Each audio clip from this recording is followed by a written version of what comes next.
বিষ্ণুই বলেন জাহান্নামের সবচেয়ে হালকা আযাব কি হবে শোনো। জাহান্নামের সবচাইতে হালকা আযাব হলো ওই ব্যক্তির আযাব যার পায়ে দুটো জাহান্নামের আগুনের জুতা পুড়িয়ে দেয়া হবে। ওই আগুনের উত্তাপে তার মাথার মগজগুলো ভাতের মারের মতো টপ টপ টপ টপ করে বেয়ে বেয়ে পড়বে। নাউজুবিল্লাহ পড়বেন না? আচ্ছা প্রিয় সিলেট, আওয়াজ করে বলেন এইটা যদি সবচেয়ে লাইট পানিশমেন্ট হয়, সবচেয়ে হালকা পাতলা সহনীয় আযাব যদি হয়, তাহলে ভয়ঙ্কর তোমার আযাবের কি অবস্থা হবে? আমরা কি ওই জাহান্নামে যেতে চাই?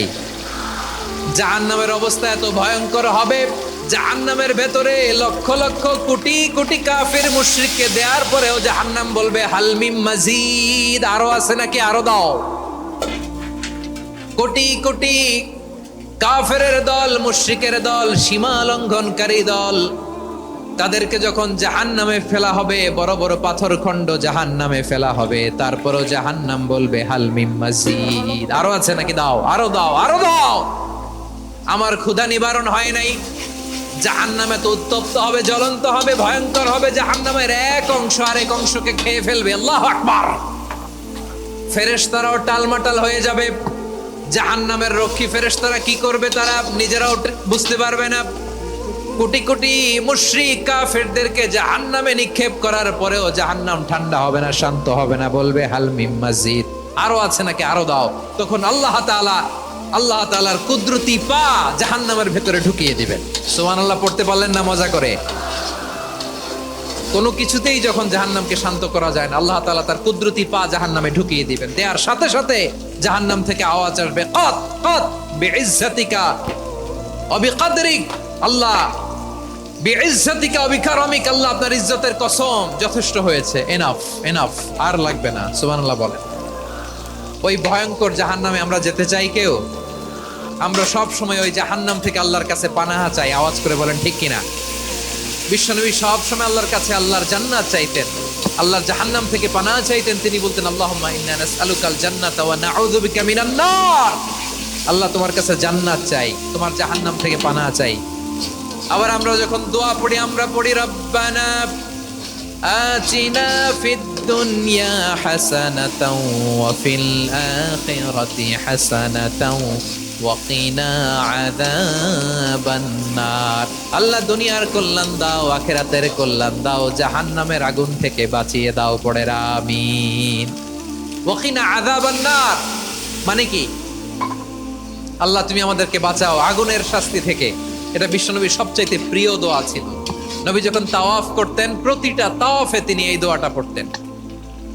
রুকনে ইয়ামানি থেকে হাজরে আসওয়াদে যখন তিনি যেতেন, এই দোয়াটা পড়তেন, রব্বানা আতিনা ফিদ দুনিয়া হাসানা ওয়া ফিল আখিরাতি হাসানা ওয়া কিনা আযাবান নার, আল্লাহ দুনিয়ার কল্যাণ দাও, আখিরাতের কল্যাণ দাও, আল্লাহ জাহান্নামের আগুনের শাস্তি থেকে তুমি আমাদেরকে বাঁচাও। আওয়াজ করে সবাই পড়ুন আমিন।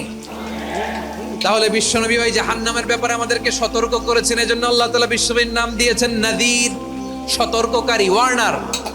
আল্লাহ বলেছেন নবী আপনারে আমি শাহিদ মানে সাক্ষ্যদাতা বানালাম, মুবাশশিরান আপনারে আমি সুসংবাদ দাতা বানালাম, নাদিরা আপনারে আমি সতর্ককারী বানালাম। 4 নম্বরে ওয়া দাঈয়ান ইলাল্লাহি বিইذনিহি, আপনারে আমি দাঈ ইলাল্লাহ বানালাম। সুবহানাল্লাহ পড়ে। সিলেটের ভাইরা বুঝে থাকলে উত্তর দেন, কিচেনের রান্নাঘরের আগুন আর জাহান্নামের আগুন এক না? একরকম? বিশ্বনবী বলেন জুজউন মিন 70 জুজআন মিন হাররি জাহান্নাম, জাহান্নামের আগুন দুনিয়ার আগুনের চেয়ে কমপক্ষে 70 গুণ বেশি তেজওয়ালা। জাহান্নামের আগুনকে আল্লাহ নাম দিয়েছেন নারুল্লাহ। এটা আল্লাহর আগুন, নারুল্লাহিল মুকাদা আল্লাতী তাত্তালিউ আলাল আফইদা, যেটা কলিজার মধ্যে যে ধরে যায়। দুনিয়ার আগুন হাতে লাগলে হাত জ্বলে, পায়ে লাগলে পা জ্বলে, জাহান্নামের আগুন দেহের যেই জায়গায় লাগুক না কেন, সাথে সাথে কলিজাটা জ্বলে ছাই হয়ে যাবে। নারুল্লাহিল মুকাদা আল্লাতী তাত্তালিউ আলাল আফইদা, জাহান্নামের আগুন গায়ে লাগলে আপনার কলিজা পুড়ে ছাই হয়ে যাবে। ওই জাহান্নামে আমরা যেতে চাই? আমরা তো সবাই মিলে নাশিদ গাইলাম, জান্নাতে আমরা একা যাব না, সবাই মিলে যাব। ওই জাহান্নাম থেকেও সবাই মিলে বাঁচার দরকার আছে না নাই? কি ভয়ঙ্কর শাস্তির বর্ণনা যে বিশ্বনবী দিয়েছেন, এত বিস্তর আলোচনার সুযোগ আমার নাই। আমি শুধু সবচেয়ে হালকা পাতলা, দ্য লাইট পানিশমেন্ট, সবচেয়ে হালকা শাস্তি কি হবে এটা বলবো।